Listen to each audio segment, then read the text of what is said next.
هذا كان خويا سي احمد كساتي زور مترسيدار وخدر عمل لا يشتد كمال استكان درجة أن شفيقه وكمنا ساوى أوزدمية وأفسر شجاعه وتفضل كيف على رواني زالش وبريالي أوادا كهجوم كيبوكا والشيخ محمود يش بريالي أوادا كهجوم كيبوكا وقوي أمانة هم يكون بيتوا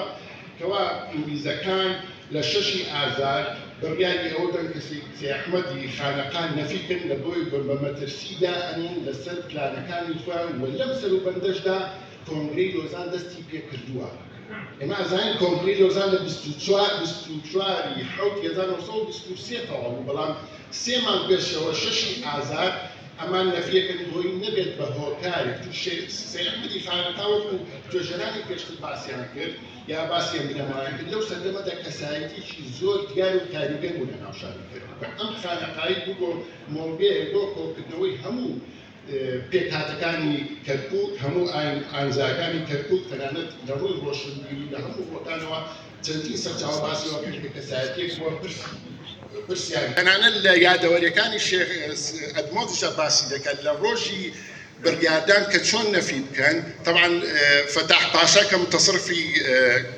كركوك وأوش بشدار بولو بلاندا كبانج دكان تنانات باسي وادكان ألين أم كساتي تنانات جرأتي أنك لتشون بي بلين دايب نشينن أدموز عليه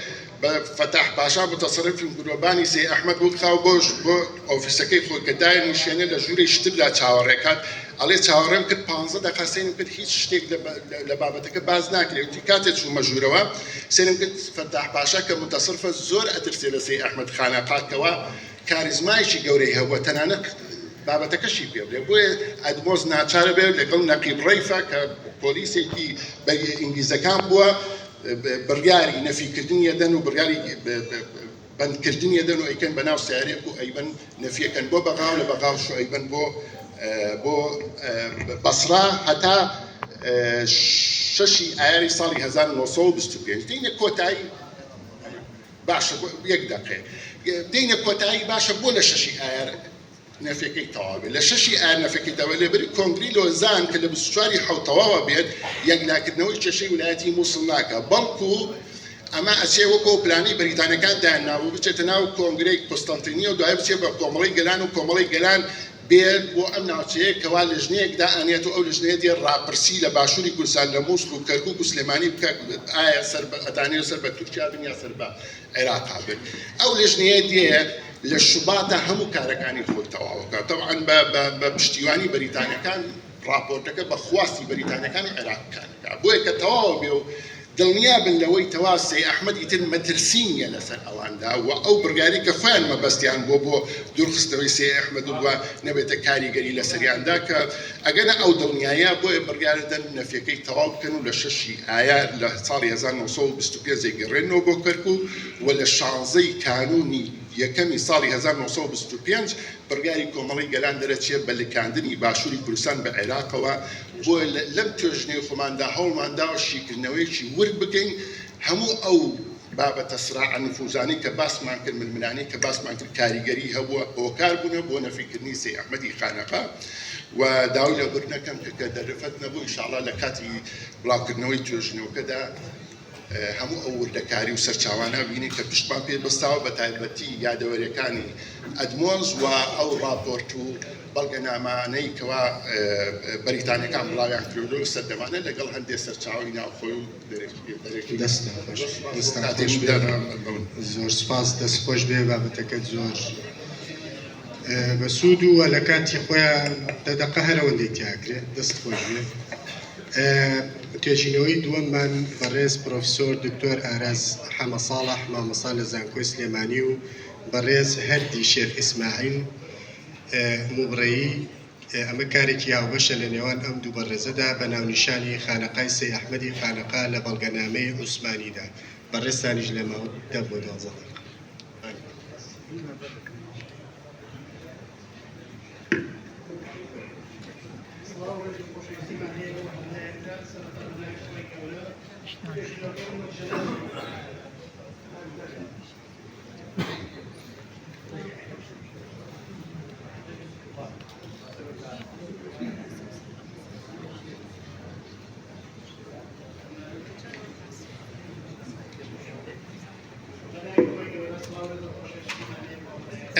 توێژینەوەکی ئەمە هاوبەشە لەگەڵ برای بەڕێزم کاک شێخەردیان و سیمانە خانەقای سید ئەحمەدی خانەقا لە بەڵگەنامەکاندا خانەقای سید ئەحمەدی خانەقا لە شاری کەرکووک مێژۆکەی بۆکە ئەگەڕێتەوە سەرەتا ئەم خانەقایە مزگەوت بووە بە ناوی مزگەوتی سەراوە یەکێکە لە مزگەوتە هەرە دێرینەکانی شاری کەرکووک خۆی دێرینە و مێژوویەکی درودرێژی هەیە مزگەوتەکانیشی دێرینن ئەگەر بگەڕێنەوە بۆ سەرەتای مێژووی مزگەوتەکان ڕەنگە بۆمان یەکلایی نەبێتەوە لەبەر ئەوەی کە تەمەنێکی زۆریان هەیە بەڵام ئەوەی کە لە بەڵگەنامە و سەرچاوەکانە دەستمان کەوتووە ناوی مزگەوتی سەرا بووە بەو پێی کە نزیک بووە لە سەرای حکومەتەوە سەرای حکومەت مصطلحێکی تورکی یعنی مەجمع الدەوائر لە مەجمع الدەوائر حکومەتەوە نزیک بوو و کاربەدەستانی حکومەتی دەوڵەتی عوسمانی لە مزگەوتە نوێژیان کردو لە مزگەوتی سەرا یەکێک لە مامۆساکانی کە مدەڕیسێکی گەورە بووە مەلا عەلی حیکمەتی سیامەنسووریە کە یەکێکە لە مامۆسا ناودارەکانی و زۆرێک لە پیاوە گەورەکان و زانا گەورەکانی ئەو ڕۆژگارەی خۆی لە ئەم ئیجازەی علمی و ئیجازەی مەلایەتیان وەرگرتووە یەکێک لەوانە سید ئەحمەدی خانەقای یەکێک لەوانە شێخ حەسەنی قەرەچێوارە یەکێک لەوانە مەلا ئەحمەدی فورقانی باوکی مەلا جەمیلی ڕۆژبەیانیە یەکێک لەوانە مەلا ناسیحی مدەڕیسە کە یەکێکە لە عەلەمەکانی شاری کەرکووک خزمەتی زۆریان کردووە مزگەوتی سەرا یان مزگەوتی مەلا عەلی حیکمەتی سیامەنسووری کە مەشهور بووە لە سەردەمی شێخ ئەحمەدی سەرداری سەرگەڵویە کە بڕیاری داوە هاتۆتە کەرکووک لێرە تەریقەتی نەقشبەندی بڵاو کاتەوە لێرە شاری کەرکووک سەنتەری تەریقەتە سۆفیگەری و دەروێشیەکان بووە بەتایبەتی بەرزنجیەکان و تاڵەبانیەکان کە هەردوو تەرەفیان ڕابەر و پێشەوە و مرشیدی تەریقەتی قادری بوون لێرە پێگەیان بەهێز بووە لەم ناوەندەدا بۆچی شێخ ئەحمەدی سەردار تەکلیف کراوە بێتە ئێرە ئەوش خۆشی بەرزنجی بۆوەم پێگەیەکی شێخایەتی و بەرزنجی هەبووە ئەگیرە ڕەنگە لە نێوانی دوو تەریقەتی بەهێز و دوو بنەماڵی دینی بەهێزە لێرە نەقشبەندیەکان نەیانتوانێت گەشە بکەن زۆر گەڕان بە ناو سەرچاوەکانە ڕۆژێک لە ڕۆژان بە ناوی خانەقای سید ئەحمەدی سەردارەوە ناوەکەیمان دەست نەکەو لە ڕۆژگاری شێخ عەبدولقادری بەرزنجی کە کوڕی شێخ ئەحمەدی سەردارە لێرە ناوبانگی خانەقا گەورە بۆ ناوبانگی بڵاو بووەتەوە شێخ قادر هەم زانایەکی ئاینی گەورە بۆ هەم شێخێکی بەرزنجی و نەقشبەندی بووە و دەوڵەمەند بۆ و پارەدار بووە لە سەردەمی ئەوە مزگەوتی سەرا کە مەساحەیەکی بچووکی هەبووە کۆمەڵی پارچە زەوی زۆری کڕی و مەساحەی مزگەوتەکەی فراوان کردووە تەنانەت کە بەمدۆنم باسی ئەکات لە بەڵگەنامەیەکە کە شێخ عەبدولمەجیدی قوتب کردوێتی بە عەرەبی بەڵگەنامەکە تورکیە باس لەوە ئەکا کە ڕوبەری ئەم خانەقایە لە گۆڕستانێکەوە بۆ گۆڕستانێکەوە لەلایەکەوە بۆ گەڕێکی شاترلۆ لە لایەکی تریشەوە بۆ ڕێگەی هەولێرە عنی تقریبان چەندۆنیمە بۆ لە کاتی خۆیان و شێخ قادری سوور کە خانەقاکە بە ناوی ئەوە ناوی دەرکردو لە بەڵگەنامەکانی عوسمانیە بە ناوی شێخ عەبدولقادری بەرزنجیەوە ناوی هاتووە تا بۆ سەردەمی سید ئەحمەدی خانەقا شەر بە ناوی ئەوە ناو براوبەوەی ئەو پێگە بەهێزەی کە هەی بووە و لە سەردەمی سید ئەحمەدی خانەقای سید ئەحمەدی خانەقا و بنەماڵی خانەقا بوون بە سمبولی کەرکووک و بوون بە بەشێک لە مێژووی گەوری شاری کەرکووک لە هەموو بەڵگەنامە و نامانەی کە ئاراستەی دەوڵەتی عوسمانی و سوڵتانی عوسمانی کراوە چ سید ئەحمەد ناتبێتی چی ڕۆژگاری شێخ حوسێنی بەرزنجی بێ هەمویان بە ناوی خانەقای سید ئەحمەدی خانەقاوە ناویان هاتۆ ناوی براوە خانەقای سید ئەحمەدی خانەقا ناوەندێکی علمی گرنگ بووە بەردەوام حوجرە و خوێندن و فەقی تیا هەبووە بەردەوام کۆڕی سۆفی گەرمی سۆفیەکانی تیا هەبووە ناوەندێکی کۆمەڵایەتیش بووە هەموو ئەو ڕێبوار و تاجر و کاروانی و ڕۆشنبیران کە لە بەغا و لە سلێمانی و هەبەر و بەغدا ڕۆیشتون لێوە گەڕاونەتەوە لێرە میوانی خانەقای سید ئەحمەدی خانەقا بوون دەوری وتێلێکیان دەوری بارگایەکی سەرەکی بینیوە و لە سەردەمی سید ئەحمەدی خانەقا مەڵبەندی کۆبوونەوەی ڕۆشنبیران و نووسەران و پیاوە گەورەکانی کورد بووە پیرەمێردی شاعیر و مامۆستا عەلادین سەجادی و زۆرێکی تری لە شاعیر و نووسەرە گەورەکان باسی کۆڕی گەرم و باسی میوانداری خانەقای سید ئەحمەدی خانەقاکەن لە شاری کەرکووکە یەکێک لەو بەڵگەنامانەی کە هێناوانە و لێرە ئاماژەی پێیەکەین نامەیەکی سید ئەحمەدی خانەقای لە ساڵی 1905-1906 ئاراستەی دەوڵەتی عوسمانی کردووە نامەکە ناخوێنینەوە بۆی کاتەکەمان فریا بکەوێ و کۆمەڵێ داواکاری لە سوڵتانی عوسمانی کردووە بەس خوێندنەوەیەکی شیکاریمان کردو بۆ نامەکە تەنها خاڵەکان باسەکەین بۆی فریای هەشت بەڵگە نامەمان هێناوە بۆی فریای هەرشتیان بکەوین ئاماژەیەکی سەریعیان پێ بدەین. نامەکە لەلایەن سەید ئەحمەدی خانەقاوە ڕاستەوخۆ ئاراستەی سوڵتانی عوسمانی کراوە، ئاراستەی سوڵتان عەبدولحەمیدی عوسمانی کراوە. تەبیعەتی نامەی عوسمانیەکن ئەو نامانەی کە بۆ دەوڵەتی عوسمانی نێراوە چ لە وڵاتی خۆمان و لە شوێنەکانی تریشە و بۆ نمونە لە شاری کەرکووک بۆ ئاراستەی والیان کاربەدەستی یەکەمی شاری کەرکووک کراوە، لەوە بۆ والی مووسڵ، لەوەوە بۆ سەدارەتی سوڵتانی عوسمانی بۆ سوڵتانی عوسمانی بەرز کراوەتەوە. بەڵام ئەم نامانەی شێخ سەید ئەحمەدی خانەقا ڕاستەوخۆ خۆی نردوونی بۆ سوڵتانی عوسمانی، ئەمەش بەڵگەیە کە سەید ئەحمەدی خانەقا پێگەیەکی گەورەی هەبووە و ڕاستەوخۆ لەگەڵ سوڵتانی عوسمانی لەگەڵ سوڵتانی دەوڵەتی عوسمانیە نامە و نامەگۆڕینەوە لە بینیانە بوو لە کتابوکم نەیکردۆ خۆی ڕاستەوخۆ نردوێتی بۆ سوڵتانی عوسمانی. ئەمەش گەورەی و پێگەی سەید ئەحمەدی خانەقا بە تایبەتی لە ساڵی 1906 تەمەنێکی کەمی بووە، خۆی ساڵی ماوەلیدی 1992 تەمەنێکی لەو تەمەنەکەمان نامی بۆ سوڵتانی عوسمانی نردبێ. ئەمە بەڵگەی پێگەی سەید ئەحمەدی خانەقایە. ناوی تەکیەکەی بە ناوی خانەقای نەک تەکیە مستەلەحێکی قادریەکانە کە باسی نەقشبەندیمان کردووە بڵێ خانەقا، چۆن ئەڵێ مەڵبەند و لق دوو مصطلحی تایبەت و دوو ئیتیجاهی تایبەتن، ئەمانیش مصطلحاتی خۆیان هەیە کە باسی نەقشبەندیمان کە بێ خانەقا کەڵێ خانەقا کەواتە ئەمە مەڵبەندی نەقشبەندیەکان بووە لە شاری کەرکووکە. وەرکەلیمەی خانەقا و تەریقەی نەقشبەندی بنەماڵەی شێخ ئەحمەدی سەردار هێنایەوەتە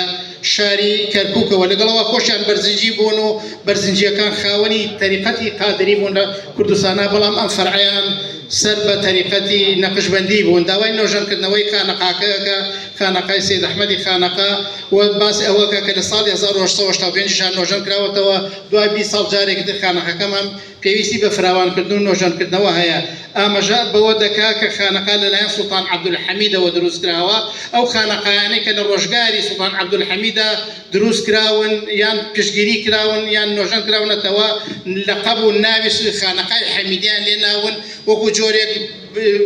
کە سوڵتان هاوکاریان کە یان وەک جۆرێک لە خۆشەویستی وەلا کە دەران بڕیوە بۆ سوڵتانی عوسمانی. تەنانەت خانەقای مەحویمانەیە لە سلێمانی، ئەویش لە بەڵگەنامەکانە بە خانەقای حەمیدیە کە هی مەحوی بۆی بنەماڵی مەحوی بۆ ئەو لەقەبی حەمیدی هەبووە. لە هەندێک بەڵگەنامە ئەم خانەقاش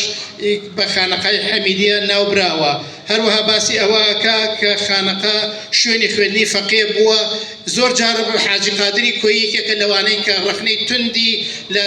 تەکیە و خانەقەکان و شێخەکان گرتووە، ئەڵێ گرنگی بە خوێندن و خوێنەواری نادەن. خاڵێکی بەهێزی تەریقەی نەقشبەندی ئەوەیە لە کۆنەوە هەتا ئێستش زۆر گرنگی بە خوێندن و خوێنەواری و شریعەت دەدەن بە تعبیرە سۆفیگەریەکەی و تەوسیە و نصيحة ووصيتي مولانا خالدي نقشبندية كهمو كاتيك جانبي علم بقرن طريقة الشريعة همو كاتيك بيكو كوب كنوا أجر سيد بكي طريقة نقشبندي ميجويكي خوێنەواریان هەیە و هەتا ئێستش بەردەوامن. هەروەها شوێنی کۆبوونەوەی کۆڕی گەرمی سۆفیەکان بووە، شوێنی حەوانەوەی هەژاران و داماوان و ڕێبواران بۆ خانەقای سەید ئەحمەدی خانەقا لە 30 ژوور پێک هاتووە، بێژگە لە مزگەوت و حرەمی مزگەوتەکە، بێژگە لە شوێنی ژووری مامۆستا و بێژگە لە ماڵی سەید ئەحمەدی خانەقا لە 30 ژوور پێک هاتووە. زۆرێک لەو خەڵکە هەژار و نەدار و داماوەی کە لەم شار و دەوروبەرا بووە هاتوون لەم خانەقایەدا حەساونەتەوە. یەکێک چەند 8 بەڵگەنامە هێشتا یەکیانم باس کردووە. یەکێکی تر لە بەڵگەنامەکان هەمیشە نامەیەکی سەید ئەحمەدی خانەقای هەر جارێکی تر ئاراستەی سوڵتانی عوسمانی کردووە لە ساڵی 1906 باسی ئەوە ئەکا کە خەرجی و بودجەی خانەقای سەید ئەحمەدی خانەقا 200 قروش و میوانێکی زۆرمان هەیە و فەقەیەکی زۆرمان هەیە و هەزاران خەڵکی ڕێبوار و هەژار سڕوو لە خانەقاکە ئەم بودجەیە بەش ناکە و داوای زیادکردنی بودجەکەکە. ئەمەش ئەوەمان پێ ئەڵێ کە لەو ڕۆژگارە کە خانەقای سەید ئەحمەدی خانەقا زۆر ئاوەدان بوو و پێویستی بە بودجەیەکی زیاتر هەبووە بۆی دەوڵەتی عوسمانی بۆیان زیاد بکە، سوڵتانی عوسمانی بۆیان زیاد بکە هەتا بۆ بەشی پێویستی خانەقاکە و مزگەوت و ئیشوکاری مزگەوتەکە بکە. باسی ئەوەکە کە داوا ئەکات سەید ئەحمەدی یەکێک لە بەڵگەنامەکان مەسئولی یەکەمی عوسمانی لە شاری کەرکووکە داوا ئەکات کە باج و خەراج لەسەر مڵکەکان و لەسەر کشتوکاڵ و مەڕوومەڵاتی سەید ئەحمەدی خانەقا لا ببرێ و ئەو باجە ڕاستەوخۆ بۆ خانەقا سەر بکرێ. ئەمەش بەڵگەیە کە سەید ئەحمەدی خانەقا کاری کشتوکاڵی کردووە و شێخێکی مڵکدار بووە و ئاژەڵداری کردووە، تەنها دانەنیشتووە چاوەڕێی دەستی خەڵک نەبووە، خۆی کار و کاسبی کردووە و لەلایەکەوە کشتوکاڵی و ئاژەڵداری کردووە و لەلایەکەوە ئیشوکاری خانەقای بەڕێوە بردو و لەلایەکیشەوە ئیشوکاری و پەیوەندی لەگەڵ دەوڵەتی عوسمانیە هەبووە کە هەموو کاتێ لە خەمی خەڵکی فەقیر و هەژار و ئیشوکاری شاری کەرکووکە بوون لە هەموو بەڵگەنامەکانە هاتووە. سوپاس بۆ گوێگرتنی ئێوە و درود بۆ گیانی شێخ ئەحمەدی سەید ئەحمەدی خانەقای کەرکووک. زۆر سوپاس. دەستت خۆش بێ و زۆر زۆر سوپاس بۆ پابەندبوونت. من دڵنیام بەڕێزیان کاری جوانەکەم، چونکە ئەمە یەکەم جارم نییە کە دکتۆر ببینم، بەڵام تر کاتێکی ئێمە شەرەوەندەیە خەجاڵەتین بە خەجاڵەتیەوە. توێژینەوەی سێمان لەلایەن دکتۆر سامان مستەفا ڕەشید، مامۆستا لە پەروەردەی سلێمانی، ناونیشانی بابەتەکەش ئاوەردانەیەک لە ڕۆڵ و پایەوەکانی سەید ئەحمەدی سەردار لە دەستنووس و بەڵگەنامەکانی عوسمانیدا. بەڕێستان دکتۆرکە سەرتا بە ناوی خوا دەستخۆشی لە ڕێکخرانیان دیدارەکەم و سڵاوێکی گەرم لە یەک بە یەکتان. بابەتەکەی من بریتیە لە بابەتێک بە ناونیشانی ئاوردانەوەیەک لە ڕۆڵ و پایی نەوەکانی سەید ئەحمەدی سەردار سەید محەممەد جەواد بە نمونە. ئەوەی کە تێبینیمان کرد لێرە لەم دیدارە لە سەرەتاوە باسی سەید ئەحمەدی سەردار کرا و دوجار یەکسەر باڵزێکمان نەهاتین بۆ سەید ئەحمەدی خانەقا. لەوێ حەڵقەیەکی ون بازنەیەکی نادیار هەیە، ئەویش بریتیە لە ڕۆڵ و پای کەسایەتیەکی دیاریان بنەماڵا کە کوڕی شێخ عەبدولقادرە بە ناوی سەید محەممەد جەوادی سەرگەڵووی. چیرۆکی بەرکەوتنی من بەم پیاوە ئەو کاتە دەسی پێکرد کە لە زانکۆی ئەستەمبوڵ خەریکی گەڕان بۆ سەرچاوە بۆ تێزەکەم. ژمارەیەکی بێشومار زانای کورد بە لەقەبی بەرزنجی بەرچاوم کەوت، بەڵام ئەوەی زیاتر سەرنجی منی ڕاکێشە کەسێک و لەقەبی سەرگەڵووی هەڵگرت بوو. بۆیە ئەوە بۆ من شتێکی سەرنجڕاکێش بوو. کەوتمە سۆراغی بینیم ئەم پیاوە دەستنووسێکی هەیە لە زانکۆی ئەستەمبوڵ بە ناوی المفردات بە ناوی هدية الإخوان الواقع في ترتيب والتفسير مفردات القرآن. زۆر بەلاوە سەرنجڕاکێش و عەجەبا ناوەڕۆکی ئەم کتێبە چیت یابێ و چی تازەی هێناوەتە ناو ئەدەبیاتی ئیسلامیەوە. دوای گەڕان لە کتێبخانەی سولەیمانیە لە دارالمەختوتاتی عوسمانی بۆم دەرکەوت ئەم دەستنووسێکە لە زانکۆی ئەستەمبوڵە بریتیە لە ڕەشنووسی دەستنووسێکی تر کە کتێبێکی تەواوکراوی سەید محەممەد جەوادە کە تایە هاتووە زۆر زۆر بە وردی کۆی ئەو مفرداتانەی لە قورئانە هاتووە بۆ یەکەمین جار لە ئەدەبیاتی ئیسلامیە بە 3 زمان تەفسیر و شرۆڤەی کردووە. یعنی لە تاریخی ئیسلامیە یەکەمین جارە فەرهەنگێک بۆ قورئان دروست کرێت بە 3 زمانی جیاواز. ئێمە هەمانە پێشتر ڕاغیبی ئەسفەهانیمان هەیە کە لە 502 کۆچی دوایی کردووە، ئەو مفرداتی قورئانی شرۆڤە کردووە، بەڵام لە عەرەبیەوە بۆ عەرەبی. ئەمەی ئەم جیاوازە لەوان کە بە 3 زمانی جیاواز هاتووە کۆی مادەکان لە 339 لاپەڕا دەستنووسەکە شرۆڤەی کردووە. طبعا منهجەتی ئەم پیاوە لە ئیشکردن لەسەر ئەم بابەتە بریتیە لەوەی کە هاتووە بە ئەبجەدێتی عەرەبی لە ئەلفەوە بۆ یان هەتا لە هەمزەوە کۆی ئەو مفرداتانی لە قورئانە هاتووە، لە چ سوورەتێکە هاتووە، چەند جار هاتووە و بە چەند مانای جیاواز هاتووە، هەر هەمیانی شرۆڤە کردووە و ڕوونی کردووەتەوە. بۆیە ئەمە یەکێکە لە گرنگترین ئەو دەستنووسانەی کە تاوکو ئەو کاتە من بەلای منەوە زۆر سەیر بوو کە کەسێکی سەرگەڵووی ئەم کتێبە ناوازەی هەیە و ئێمە خەبەرێکمان لێی نییە. بۆیە دەم و دەست من پەیوەندی بە برادێکمەوە کرد کە لەوێ لە بەشی شەریعە بوو، دەستنووسەکەم بۆ نارداوام لێ کرد کە ئەم دەستنووسە ساغ کاتەوە، بەڵام بەداخەوە نەکرا، بۆی نەکرا و نەیکرد. و بۆیە تاوەکو ئەم دوایەمانەوە کە لە ئاخیرە خەبەرێکی خۆشمانەیە ئەوژەوەیە کە ئەم دەستنووسە ئێستا لەلایەن دۆستێکی عەزیزمەوە لە کوردستانی تورکیا تاوەکو ئێستا 1500 لاپەڕەی تەواو کردووە لە تەحقیقکردنی ئەم کتێبە و بە گوێرەی زانیاریەکانی ئەو ئەڵێت بۆ تەحقیقکردنی ئەم دەستنووسە بەلای کەم کتێبێکی 2000 لاپەڕی لە 4 بۆ 5 جڵدا ئەنجا ئەتوانین دەرەقەتی ئەم دەستوسە بین و حەقی خۆی بێبێ. طبعا ئەوەی کە ئەم پیاوە کردوێتی کارێکی یەکجار ناوازەیە لەم دەستوسە ئەویژەوەیە کە ئێستا بۆ ئەوەی کە تەکنەلۆژیا پێشکەوتووە ئاسانە بتوانین کۆی مفرەداتانە چەند جار لە قورئانە هاتووە بە مانای چی هاتووە هەمووی بتوانین بە کۆمەک وەرگرتن لە تەکنەلۆژیام کارە بکەین. بەڵام ئەم پیاوە بە کۆمەک لە حافزەی خۆی کە خاوەن زاگیرەیەکی بەهێز بووە توانیوێتی ئەم کارە ئەنجام بدا و جا لەوەیش ئەمە بەڵگەیەکی ڕوونە لەسەرەوەی کە ئەم پیاوە شارەزایەکی یەکجار گەورەی لە قورئانە هەبووە. طبعا وەکو باسمان کرد لەسەر سێ ئاز بە سێ زمانی جیاواز نووسیوێتی لە کاتێک ڕافەکە خوێنیتەوە بەشی زۆری تەفاسیل بە زمانی عەرەبیە واتە ئەگەر وشەیەکی شەرح کردبێ بە درێژی بە عەرەبی بە 3-4 دەر شەرحی کردبێەوە بە تورکیەکە هاتووە بە 2 دەر بە فارسیەکە بە دێر واتە لە ڕووی تەسەسولەوە عەرەبی لە پێگەی یەکەمایە دوجار تورکی دوجار زمانی فارسی و ئەم پیاوە هاتووە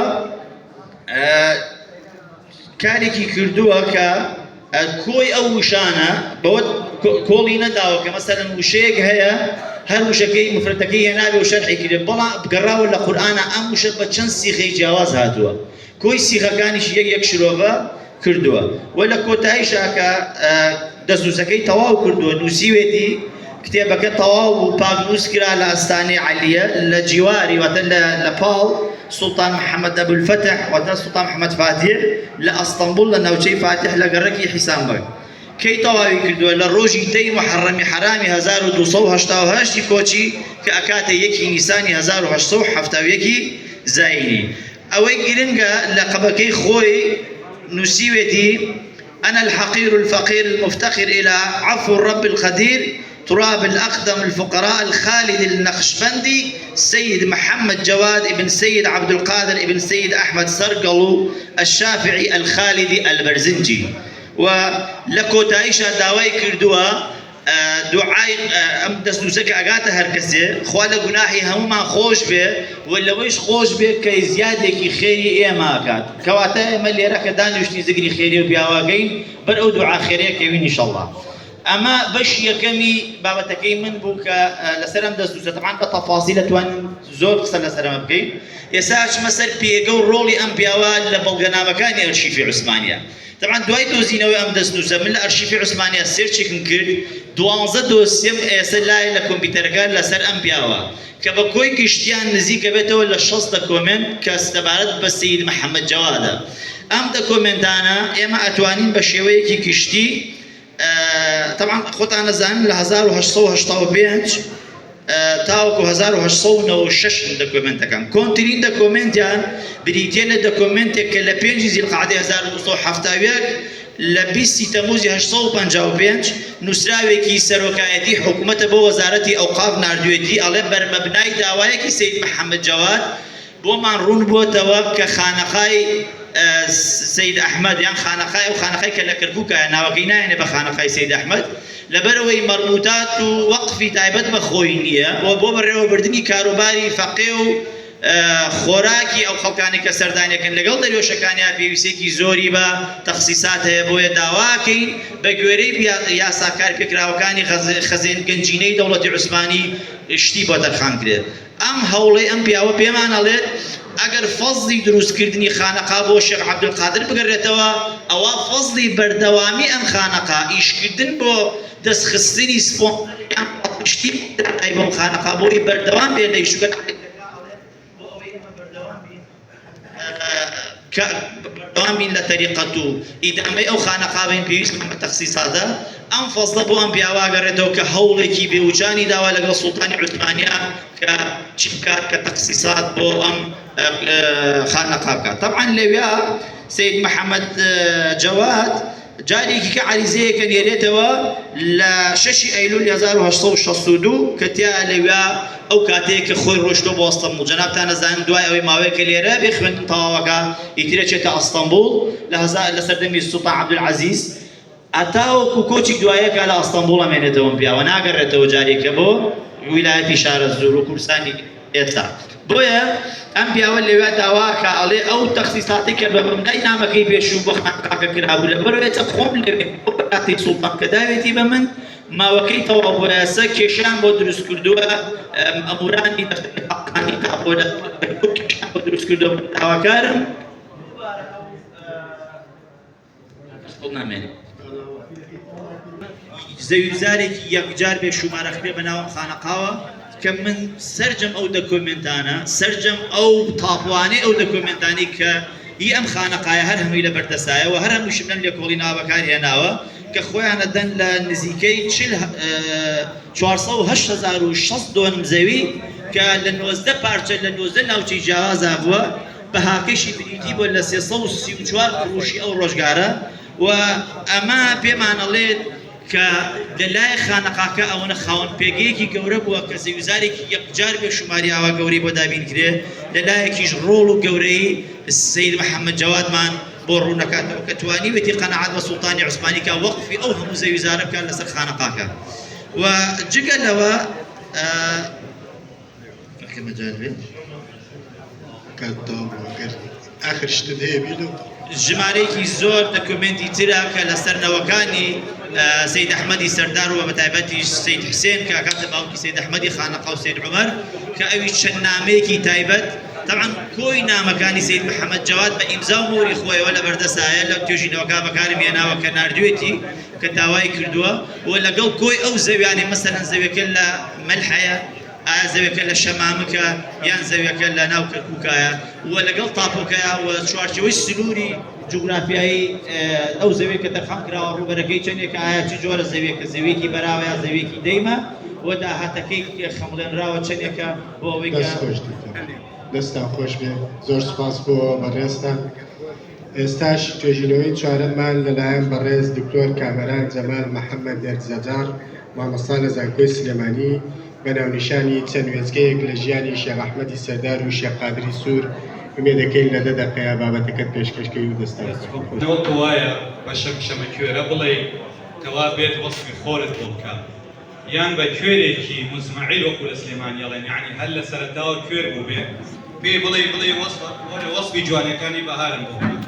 بەڕاستی قورسە بۆ من بێم وەسفی ئەم زاتانە بکەم بەڵام نایشکرێت بێوەفاییە هەندێک لە ژیان و سەرگوزشتیان لە خزمەت جەنابتانە باس نەکەم کە بەداخەوەم ئێستا کاتی بانگەولاوانەی زۆرێکشتان پەلەی نوێشتان بێت بۆیە بابەتەکە کورتەکەمەوە شێخ ئەحمەدی سەردار سەرەتای باسەکەم بۆ کە باسم کردووە تەبعاً وەکو باسییان کە کوڕی شێخ یوسفی تیرەندازە سلسلەیە گەڕێتەوە بۆ سەر شێخ عەبدولسەمەدی بەرزەنجی کوڕی شێخ بابە ڕەسوولی سەرگەڵووی بەرزەنجی زۆرێ لە توێژەران وتیان لە 1970 لەدایک بۆ بەڵام کاک شێخ سیروان ڕاستی کردوێتەوە بە بەڵگەنامە سەلماوە 1970 لەوێ شەوەتان ئاماژەی پێدراوە لەدایک طبعاً شێخ ئەحمەدی سەردار وەکو باس کراوە زۆرێ لە ژیان بەسەر هاتی ونە زرە کەس نازانێت لەبارەیەوە چۆن بووە چونکە نەیانووسیوەتەوە بۆ کاتبەکانیشی باسییان لێوە نەکردووە بەڵام ئەوەنە هەبووە یەکێک بۆ لە خەلیفە پێشینەکانی مەولانا خالیدی نەقشەبەندی ڕەزا و ڕەحمەتی خوایان لێبێت و خۆشەویستێکی زۆری بۆ مەولانا خالیدە بۆ زۆریان باسی ئەخینە ئەحمەد کرد من ناڕۆمە سەر و بابەتە و ڕاسایلەکانی بەڵام ئەوەنە هەیە لە شێخ حوسێنی خانەقاوە ئەگێڕنەوە کە لە سەفەری مەولانا خالید لە سوێمانیەوە بۆ سەرگەڵوو دڕکەزی چۆ بە پێی مەولانا هەتا ئەوێ ئەڵەن شێخ ئەحمەد خوێنەکەی مژیوە تا گەیشتونە دەجێ بۆ سەرگەڵوو بۆ ئەوەی تووشی نەخۆشی و التهابەکەی لێ خراپ نەبێ یعنی ئەوەنە خۆشەویستەوە حتا ئەو شیعرا کەیسا کاکتۆر جەواد و جەنابی نادریان ئاماژەیان پێدا طبعاً ئەو شیعرە لە دەستخەتێکی بنەماڵەی ئێمە هەیە پێڵێن کەشکۆڵی کاکردەڵی مەلافەتاحی کاکردەڵی لەوێ باس کرا غلامی خالدی کوردم سەگی صدیق و عوسمانم تەجەدم سيد المرسلين جبا رزقوها عصيانم ليلة بدور دريجي أمشي عليه لسر مولانا أو وتوا ما وصل محمدي ما وصل عبد الكريم الدريس تأكيد وكاتوك أمشي عليه لو كان سفري مولانا خالد لسليمانية وضو سرقوا باسكتبول جيانا مكين باس كردوها جيانا مكين جنجات يبارك ويوم من باسينا كان بلان هند مواقف هي لجياني شيخ أحمد سردارة بدافع وبهلا باسيان كردوها حتى كم راسي كمهور هيك كان أول ما وصل عبد الكريم الدريس رضا ورحمة الله اللي بباسي كان كشيخ أحمد سردار جێک وەلەوانە کە یعنی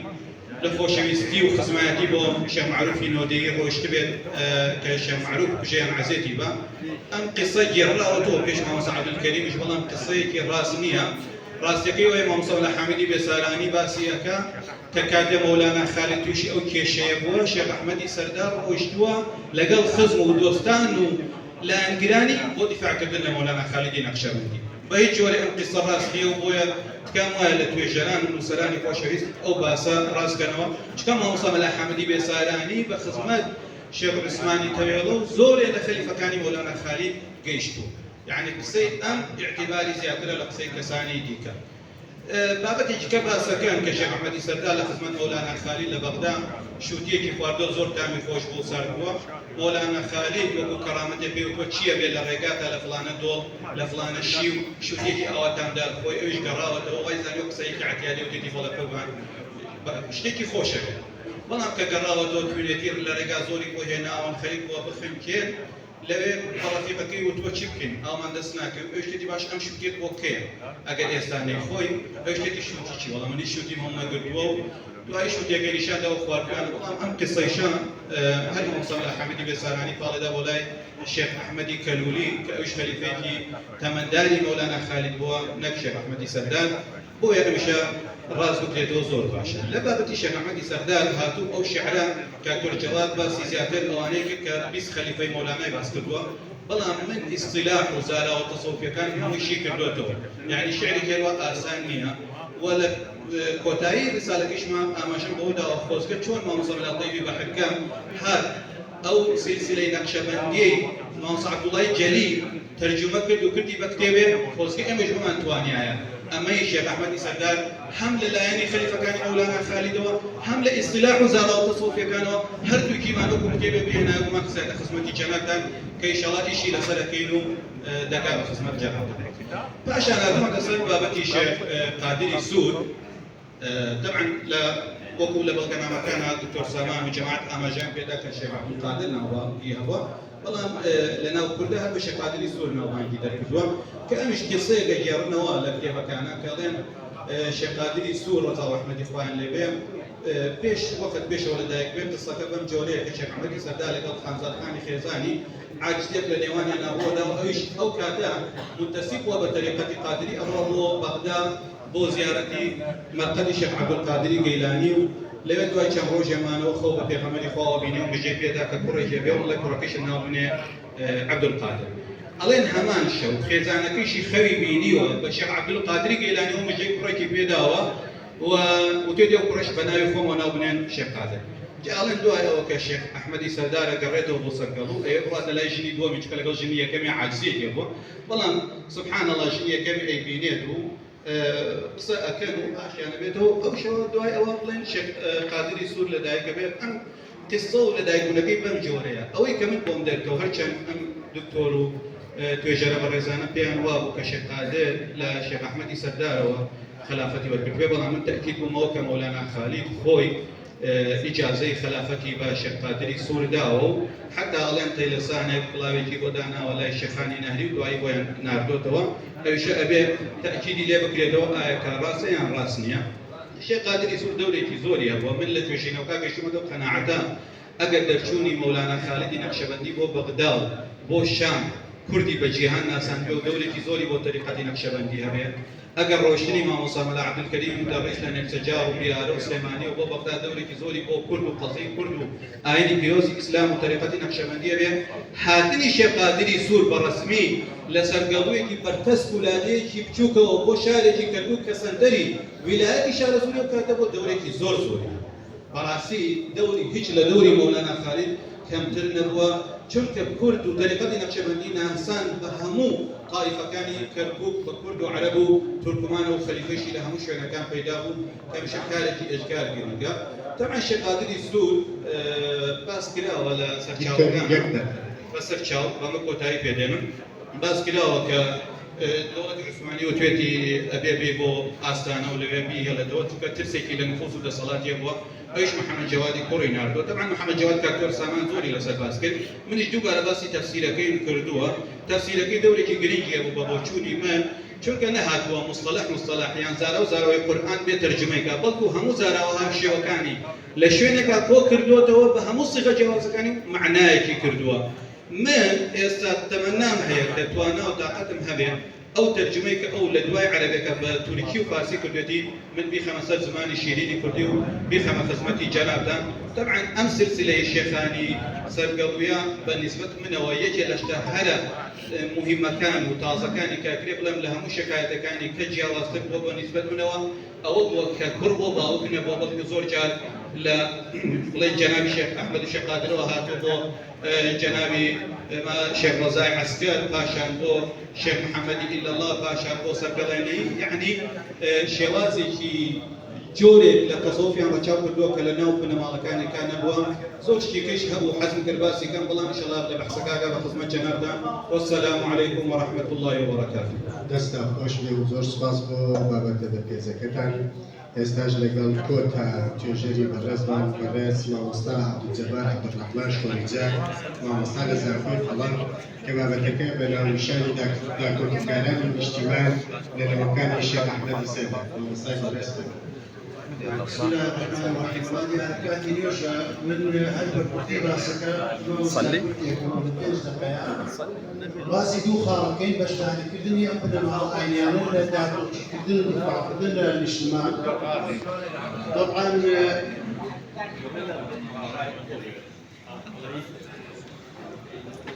أبدا مع العينيان الراس تنفوذي عينيان هبو برسنجي كان لكردستانا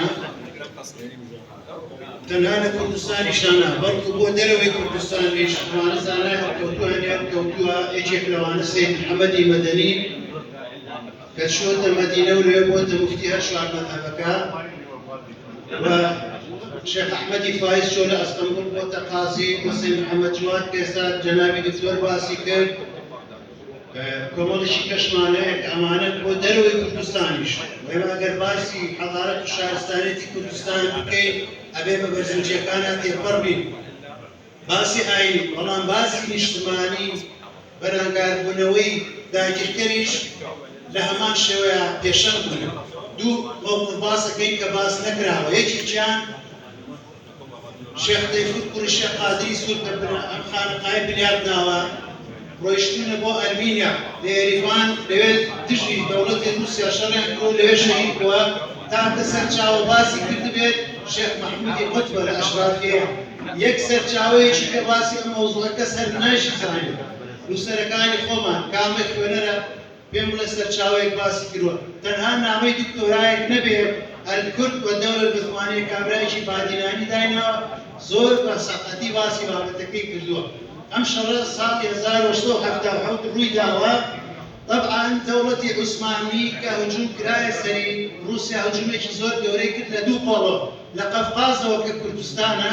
لبلقانش وكأوروبا. طبعا دولة عثمانية دائما هنا بوم الشيخ الطريقة تاعنا خويا واتباعنا وكو هيسيك خوبخش برون دفاع كنا دولة عثمانية أو صار حسن خير الله مفتي دو فتوى دركه يا كمان سلطان عبد الحميد الدوام سلطان عبد الحميد الثاني او صالب هو خليفه لقب خازي مجاهد وفتوى دوام قتالي واجب كل سنه مسلمانا وكو جهاد دفاع لدولة الاسلاميه كان او لكردستان وكومولك لاين باش داريان ليش لو انا الشيخ سعيد حفيد الشيخ محمود خطبه قيادي هزار كسيان ليله ورويشتن وشيخ سعيدي إيران بشداري كردوها وأما وانا كان بشداري عن كردوها قال فاطمة يا آفرتي شكرد قيادي بيمصد كسي كردوها لم شرعي بشداري كردوها أما شرعي زور كوربوها طبعا أما رويشنو لقفقاسه ولقولي كردستان ودفاعا لكردستان كردوها ولمقدسات إسلامش كردوها طبعا روسيا دولتي قيصري شرعي بوها اما بشتاريه كما كوا تاك سرچاو باس فرو شيخ محمود خوي اكيك ولواني بشتاري ام شرعي كردوها وباس اكاد شيخ طيفور فرو شيخ قادري سور لوي لشرك قوي وجي عصر قرب قريه خلفلو لعاصميه رفاق كارمينيا نسيك خلفلنا عليه شهيد بو بخات ما سبادو أما تعكس الشاو شيخ محمود باس أم موقف وطنيان أكاد طبعا شيخ سعيد فيها زود دوربوا شيخ رضا باسي كان شيخ سعيد سردار شيخ معارف فتاح حسكي نجيب وجوان نردي الشجاعات بيني بين الله نقيب شيخ سعيد أول صار يزال ونوصل له اتحاد الترقي مؤامرة شهرية لموصل شهيد يعني هي عليه كربلاء ثاني طبعا بنجاكس تقربنا مالكيا ليك وجهان تنها شيخ محمودي ملك أيش بمعجزة وبقدرتي الله سبحانه وتعالى لو مذبحين جاتي بو أما موقفي كان باسي موقفي أمانة ما كنت شلون دفاعي يكون الاجتماع أم بنا مالي موقفي دوم باسكين الشيخ أحمدي خانقاه خوي برحمة به صار يزار نصت بانزت بجداري شر شعيبي كردوه لخزمة الشيخ محمودي ملكة صار يزار نصت بانزت بهمان شوي أو شر أم جارة بريطانيا كهجومك أم شروك جهادك مقدس حساب أوان داجر كرن وهاتون ولاتك إسلامي داجر كن تركيا دولتك إسلامية طبعا أمان لقل جيش تركيا بجداريان كردوه لقولك وشعيب النوع كيلومتر لولا بصراوي أما شريكي مشهورة لأنه سوق بانزر ويداوات أنا ركوب ولا خانقاي سيد أحمد كمال بندي كي ديار ولا كردستان وكركوكا همو خلقك وبقيادة الشيخ محمود ديرو مريكا وتونا وأبي بزانين همو عشرة كان لو شرايا بجداريان كردوها نامي قاقاي داودين وتوسيكا سيناقلا أبوها براي داربك لو شرايا زيادة سيجارات لو يعني هيك كجراوة باو الشيخ فايقي طالبانية بادوا كجراوة الشيخ بزيني الشيخ أسعد الشيخ بزيني الشيخ محمدي جانويس قليا رئيس أشتي كده حمو أشتا كان خويا وقيادات يعني مطباع ويشتون شو كما شرك وتجي داجر كر وطابعي جهادي وركدوها باس أكريت طبعا دولة عثماني هيرات بو من أكبر زور لقودي خوي والشكا طبعا لو شرايا بريطانيا نسلتي ودسينا لبل أوي عدو عدد يعني زيادتركو بلان بو أساسي بو أوي توي أوسا شيخ محمود وكو قايدك دوباره دست بكاتوا دشي داجر كر أم دو موقفات باس ما كرت دم بالمرايات وبشتاريان كرد ولا دفاع كردنا الاجتماعنا بيشغل نفوذ الديني كان بيشغل نفوذي كومالايتي كان لنفوذي وطنيشة رولان بينيوا والسلام عليكم ورحمة الله وبركاته. نستعفوش لكوتاي نسوش لمتا من يكشتي خوم كدوربيني سياسة مداري كاك سي أحمدي خانقات لخا إيش ما كل سر برنامج بريطانيا كان يقل برنامج كان لسر سي أحمدي خانقات كانت يقول لك جاري هو ألمانيا ديت المنطقة كون نفوس بياكا ويتر عشرة بنمالات سنبلاي ألمانيا كان كعلى أساس ضد بعيدي ألمانيا كان اللي تجي بريطانيا كان بنمالي سرقلو شيخاني سرقلو ديم وليس أحمدي خانقالك الكوك لا يجي ديم كان غن إيمش بتماي أوي بتينا بال ألمانيا يا نتينا بال ألمانيا سي أحمدي خانقال نكن بهيج زور اشتوانا كان لبروي النتيجة بو بريطانيا يا بو ألمانيا وفعلا سكي سي أحمدي خانقال رسول وسي أحمدي خانقال من دوليان ديان بلغنامي لوش قريبت لنا بلغنامي كان بريطاني هي لسر سي أحمدي خانقال بلغنامي استه هيت في شيء لسر نكنا ومن دوليان سي أحمدي خانقال بدو مؤتمر بس مؤتمر تريش تونا توين لجوري أو كابلا ولا بيجي أو نمالي ولا شوي أو خانقال لا كويا دوري كركو حق طائف دتي واللي رجال كتير اقتراح كما قال لجزان كل كركو شانك لجزان كوكاني أوي أشتكي بابكر بوي كونفرنس كي جوري بكر بوي حقي بوي بدريتا خانقال وخودي الشخصي سي أحمدي خانقال كمن وقو كركو استجد كويا دوري ولا بيروري من إيرا شوية من أصلاً رقمش ميل نوجن كنا وراسي نوجن نكراوتو بتشيب جراوت زاريج تدرس جراوتو دبو وقو خوي نوجن كراوتو شنك أمانة رمزي بمشانا أمانة إيمان وقو كركوشي بتشيو ألازين كركوشي أم رمزانو بمالكي سي أحمد وبخانقاكي سي أحمد وبكساتي سي أحمد وببيان كساتي ويستر بيشان خزالة دەستان خۆش بێ و زۆر سپاس بۆ کەسی کە ئەمەی لێخست بۆ دەستخۆشی بۆ توێژەرە بەڕێزەکان دەستان خۆش سپاس بۆ پرۆفسۆر دکتۆر سامان حوسێن کە ئەم پانەڵەی بەڕێوە برد لەگەڵ میوانەکانی پرۆفسۆر دکتۆر دڵشاد عومەر عەبدولعەزیز، پرۆفیسۆر دکتۆر ئاراس حەمە ساڵح، هەروەها دکتۆر سامان مستەفا ڕەشید و دکتۆر کەمال جەمال محەممەد و مامۆستا عەبدولجەبار عەبدوڕەحمان شۆرجە. زۆر سپاس بۆ ئامادەبوانی ئێوەش. ئێستاش خوێندنەوەی ڕاستپاردەکان سەبارەت بە دیدارەکە لەلایەن دکتۆر ئازاد عەبدولواحیدەوە پێشکەشەکرێت. ندعو الدكتور آزاد عبد الواحد لقراءة التوصيات بخصوص الملتقى فليتفضل.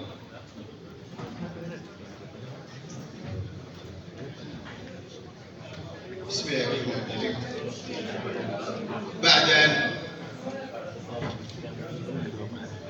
تمت اللجان العلمية والتحضيرية والثقافية هذا الملتقى المبارك، هنالك توصيات نوصي بها من أجل إدامة واستدامة هكذا ملتقيات وندوات من أجل خدمة الحركة الثقافية والاجتماعية في كركوك. أولاً ندعو الجهات الأكاديمية والعلمية والمنظمات الحكومية ومؤسسات الحكومة المحلية الاهتمام بقرارها بتراث هذه الأسرة وإبراز دورها الريادي والحضاري من خلال إقامة مؤتمرات ونشاطات ذات صلة. ثانياً ندعو الحكومة المحلية والجهات ذات العلاقة ومنظمات المجتمع المدني ولا سيما أسرة خانقاه للاهتمام بأرشيف الأسر المشهورة. كما ندعو الإدارة المحلية لتأسيس مركز لحفظ الوثائق والمخطوطات التي تخص المدينة. ثالثاً كما ندعو الجهات والشخصيات الأكاديمية والثقافية والقائمة على إقامة الملتقيات للاستمرار بعقد هكذا ندوات علمية وأكاديمية حول الرموز الاجتماعية والدينية في كركوك. رابعاً كما ونطالب المحافظة بدعم النشاطات العلمية والثقافية التي تخص تاريخ المدينة وحاضرها. وأخيراً ندعو مكونات كركوك للتكاتف والتآزر والعمل معاً من أجل الحفاظ على تراث المدينة وتعميق روح التعايش السلمي والتآخي فيما بينها. شكراً جزيلاً.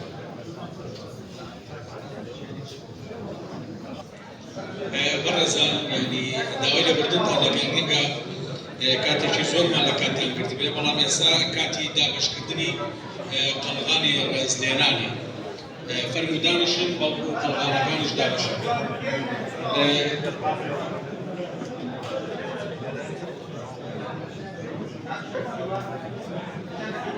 نقوم بتوزيع الدروع والشهادات التقديرية.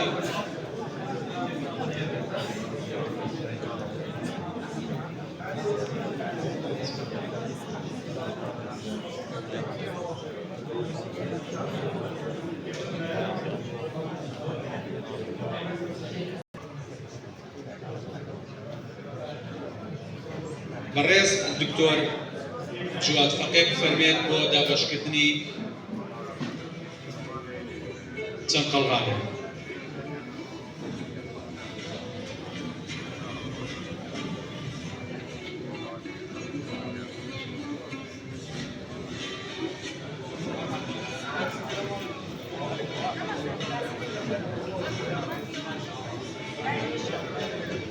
بۆ بەڕێز کاک عارف تەیفور ئەگەر لێر نییە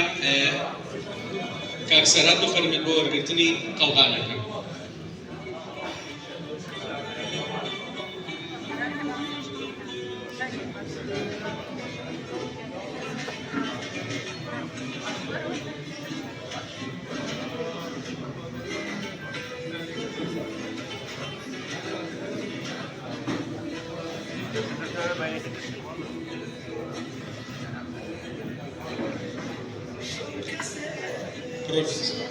بروفيسور دكتور رشاد عمر عبد العزيز باب فرمان بورقتني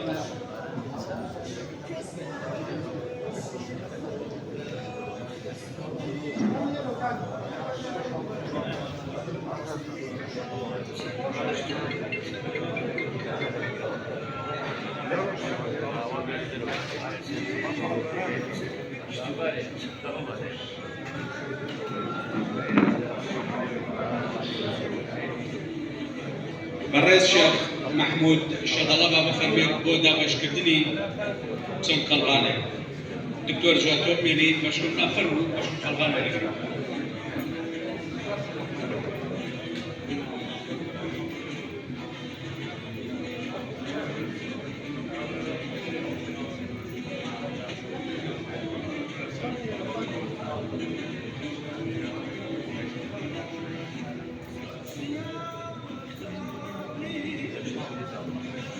بروفيسور دكتور أراز حمد صالح بفرميت بور قلتني قلقان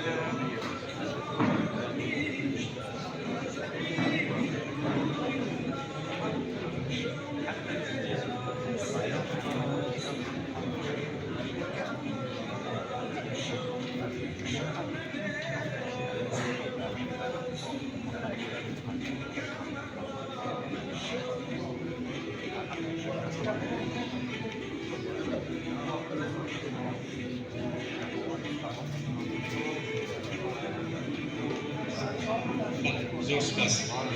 مامۆستا فەریم فاتح بفەرمێت بۆ دابەشکردنی قەڵچەند قەرغانێک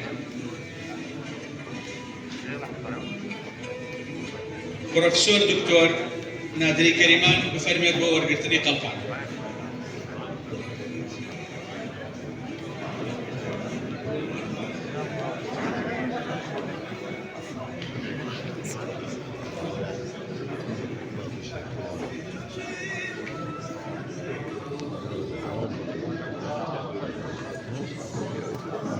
پروفیسور دکتور آزاد عبدالواحد بفرمید بۆ وەرگرتنی قەڵقان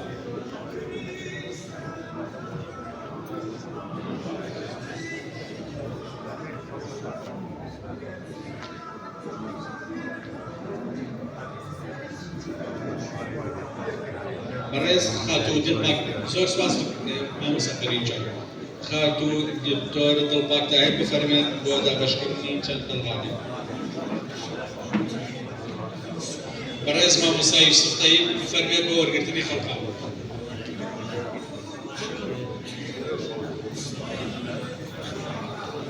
بەڕێز مامۆستا عەبدولجەبار شۆرجە بفەرمێت بۆ وەرگرتنی قەڵقان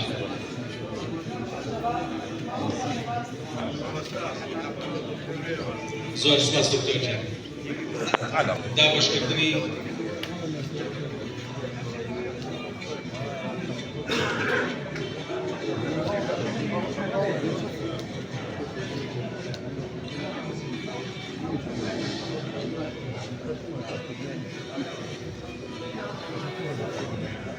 دکتۆر سامان مستەفا بفەرمێ بۆ وەرگرتنی قەڵقان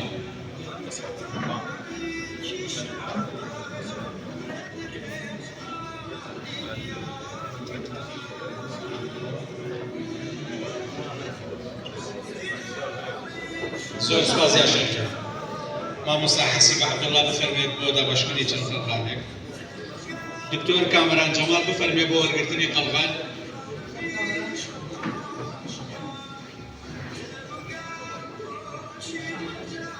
مامۆستا مەلا ئومێد بفەرمێت بۆ وەرگرتنی قەڵقان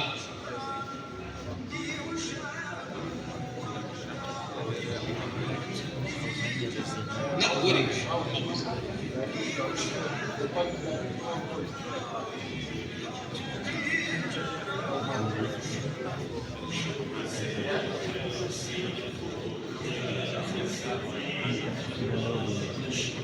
زۆر سپاس مامۆستا الدكتور عز الدين محمد يتفضل لتوزيع الدروع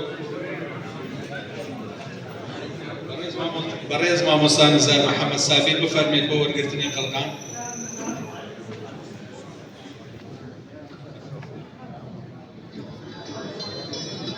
بريز مامۆستا ئیدریس عەبدوڵڵا بفەرمێت بۆ وەرگرتنی قەڵقان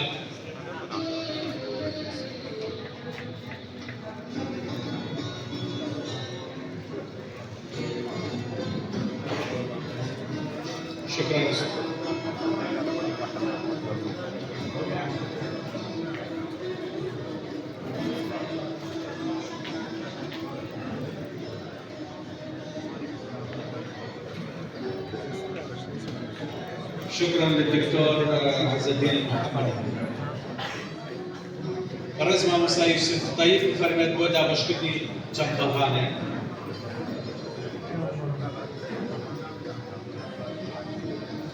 بەڕێز کاکەردی شێخ ئیسماعیل بفەرمێت بۆ وەرگرتنی قەڵغان، هەروەک مامۆستا سیروان شێخ محمود بفەرمێت بۆ وەرگرتنی قەڵغان.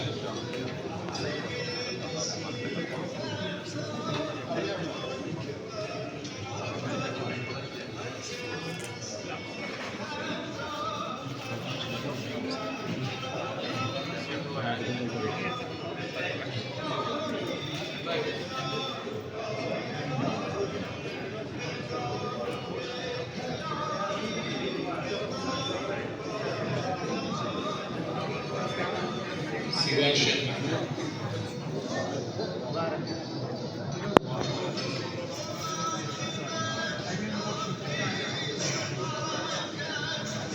زۆر سپاس مامۆستا یوسف. بەڕێز دکتۆر ئازاد عەبدولواحید با بفەرمێت بۆ دابەشکردنی قەڵغان. کاک فەرهاد حەمزە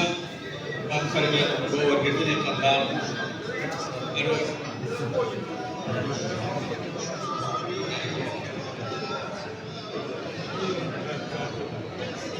هەروەک مامۆستا شکۆفە محەممەد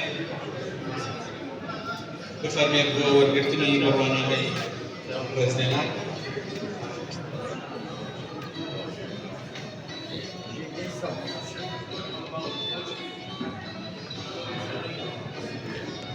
دکتۆرە بشرا کەسنەزانی بفەرمێت بۆ وەرگرتنی قەڵغان.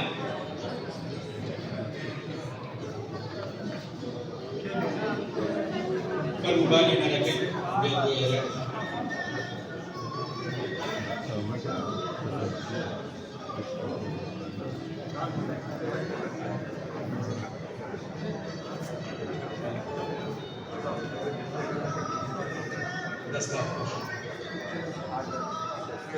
زۆر سپاس دکتۆر جان.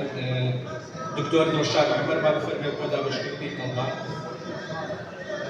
الأستاذ توفيق العطار يتفضل لاستلام شهادة تقديرية.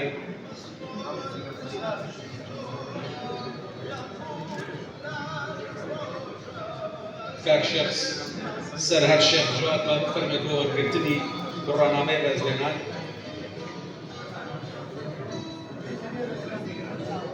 كاك شيخ عمر شيخ محمد با بفەرمێت بۆ وەرگرتنی بڕوانامەی ڕێزلێنان.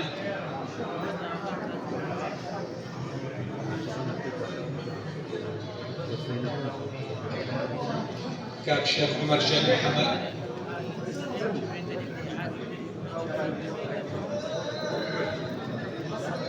كاك شيخ فؤاد شيخ سلطان با بفەرمێت بۆ وەرگرتنی قەڵغان.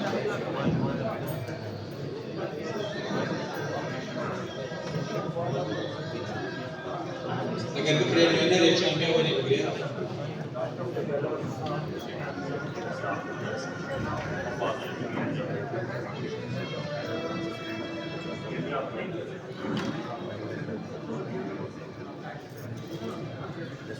زۆر سپاس بۆ دکتۆر دەشتاقی. ئێستا شێخ سەرهەد شێخ جەواد با بفەرمێت بۆ دابەشکردنی قەڵغان یان بڕوانامەی ڕێزلێنان.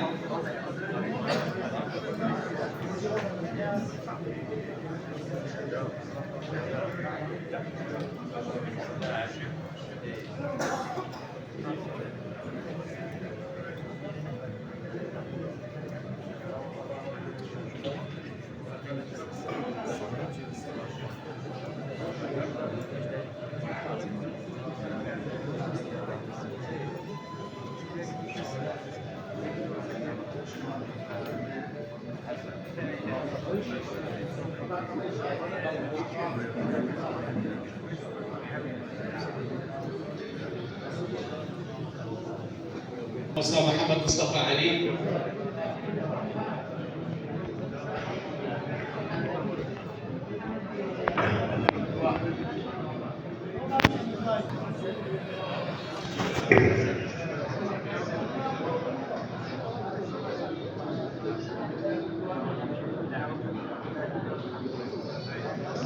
بروفيسور يادر ناهيدا عبد الغني محمد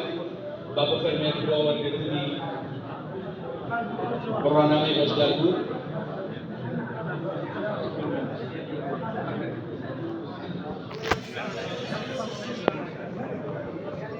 بەڕێز مامۆستا تاقیکارێزی با بفەرمێت بۆ وەرگرتنی بڕوانامەی بەشداربوون.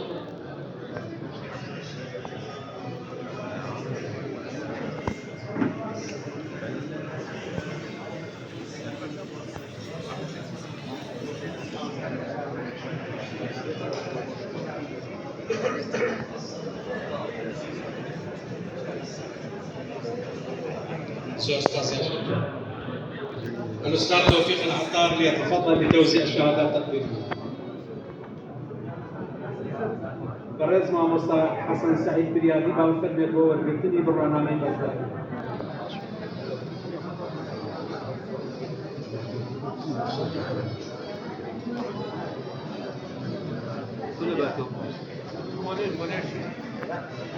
بەڕێز مامۆستا ڕەشید کاکە براشوانی موفتی کەرکووک با بفەرمێت بۆ وەرگرتنی بڕوانامەی بەشداربوون. ئەگەر بکرێت نوێنەرێکی دەرەبێت.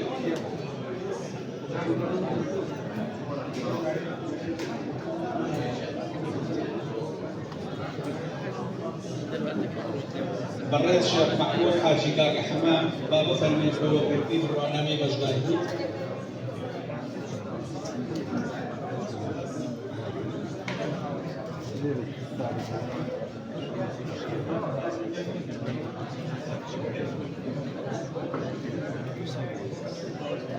شكرا للأستاذ توفيق العطار. الشيخ كريم الشيخ تاهير بابو فرمين بۆ دابەشکردنی بڕوانامەی ڕێزلێنان.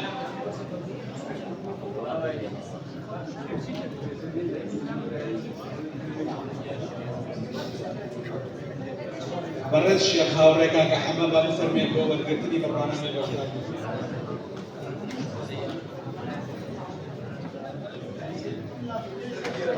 بەڕێز مامۆستا شکور ساڵایی با بفەرمێن بۆ وەرگرتنی بڕوانامەی بەشداربوون.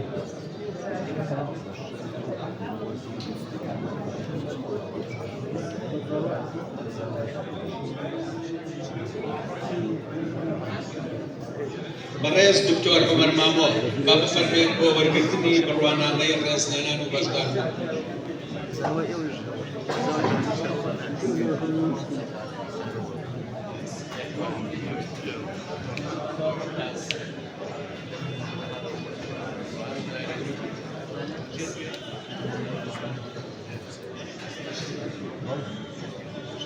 بەڕێز مامۆستا و نووسەر ستار جەباری مامۆستا.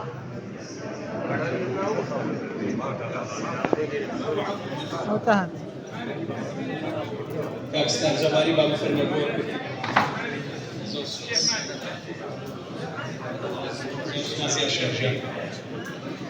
مامۆستا عەبدوجەبار شۆرجە بفەرمێت بۆ دابەشکردنی بڕوانامە.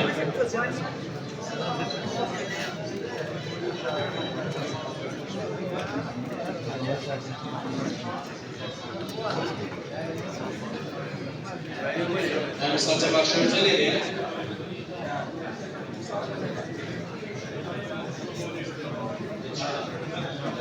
مامۆستا تاقیکارێزی با بفەرمێت بۆ دابەشکردنی بڕوانامە ڕێزلێنان. بەڕێز دکتۆر ئەژی ئازاد ئەبووبەکر با بفەرمێت بۆ وەرگرتنی بڕوانامەی بەشداربوون.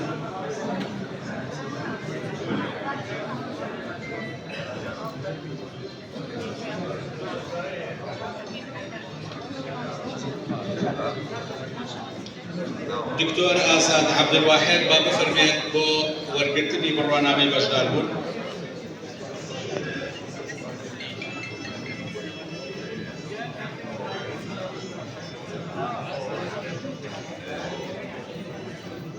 دكتور آزاد عبدالواحد.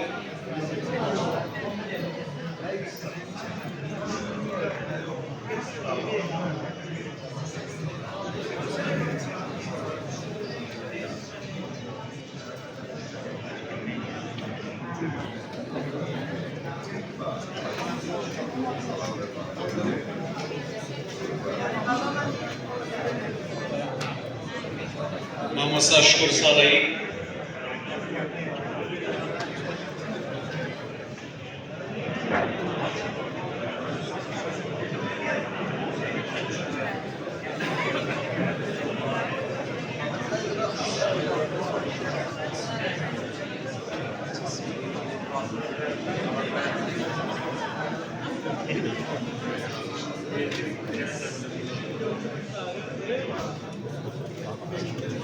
بەڕێز دکتۆر ژیر محەممەد عزیز با بفەرمێت بۆ وەرگرتنی بڕۆنامەی بەشدار بوو.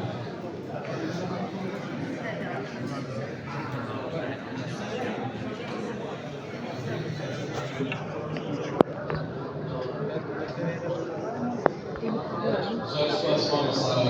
تاریق عزیز. دەستاش دکتۆر سەباح موساوی بۆ داگەشتکردنی چەند بڕۆنامەی بەڕێز پرۆفسۆری یاریدەدەر دکتۆر فەریدون عەبدوڕەحیم با بفەرمێت بۆ وەرگرتنی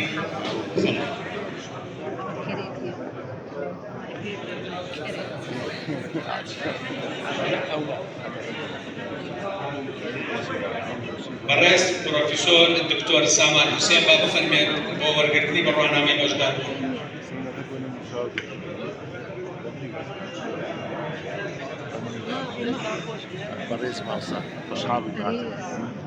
بەڕێز هەواڵدار شەفیق با بفەرمێت بۆ وەرگرتنی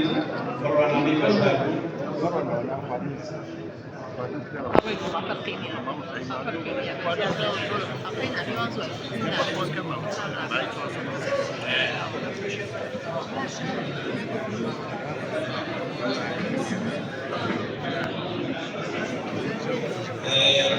بەڕێز کەناڵی ئاسمانی کەرکووک نوێنەری کەناڵی ئاسمانی کەرکووک با بفەرمێت بۆ وەرگرتنی بڕۆنامەی بەشدار بوون.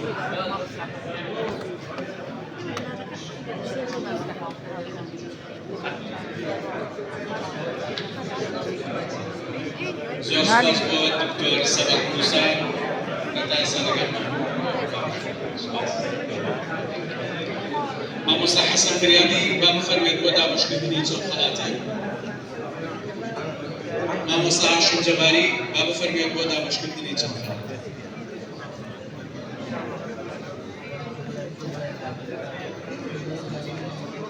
بەڕێز مامۆستا محەممەد عەبدوڵڵا بەرزنجی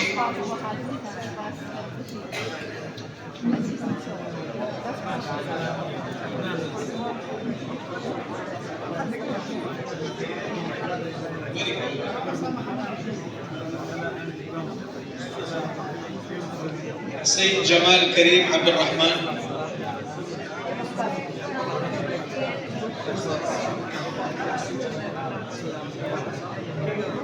نوێنەری کەناڵی کوردستان با بفەرمێت بۆ وەرگرتنی خەڵات.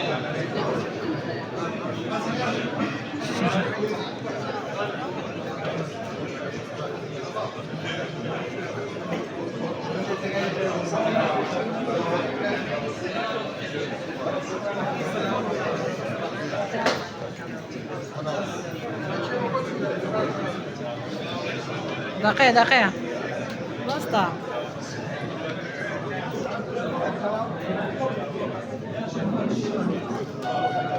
اه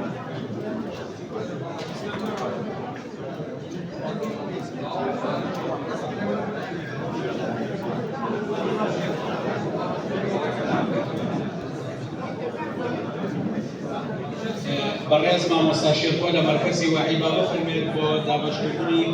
ئەم درعا بە کاک سیروان بەرزنجی.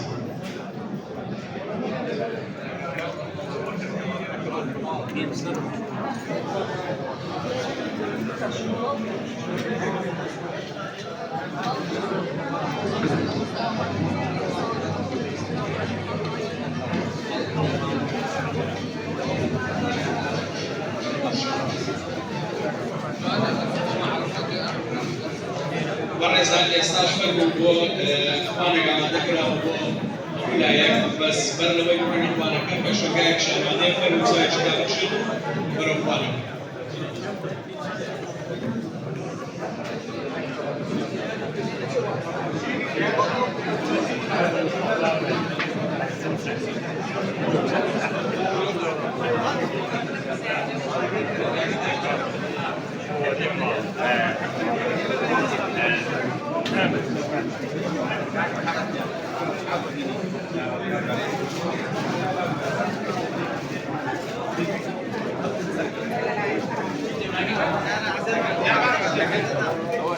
السلام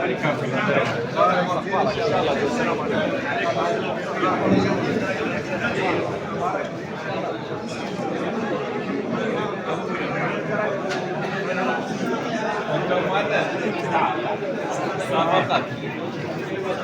السلام عليكم.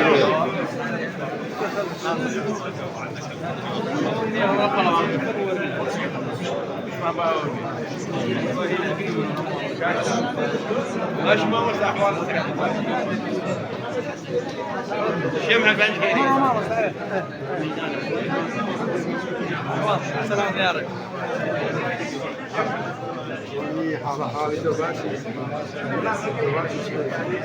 كاكا والله حلو لي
شيخ عبد الوهاب تتمثل؟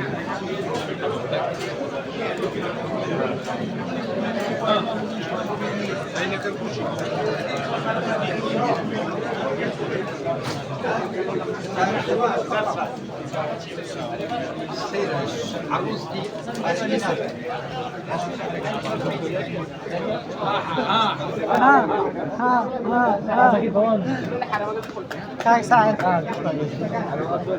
إبراك كونتوني ماشي حالة تاكي كاي سعيد كم تاخر تصميم روح على سكين بس بوصل لا انا برضه سيها بابا ان شاء الله بلا حياه كنت لك حسن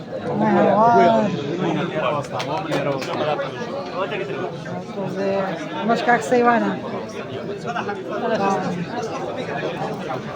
شن يا ابراهيم برو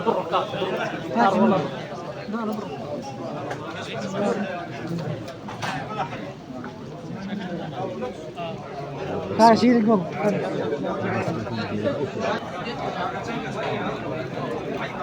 شيل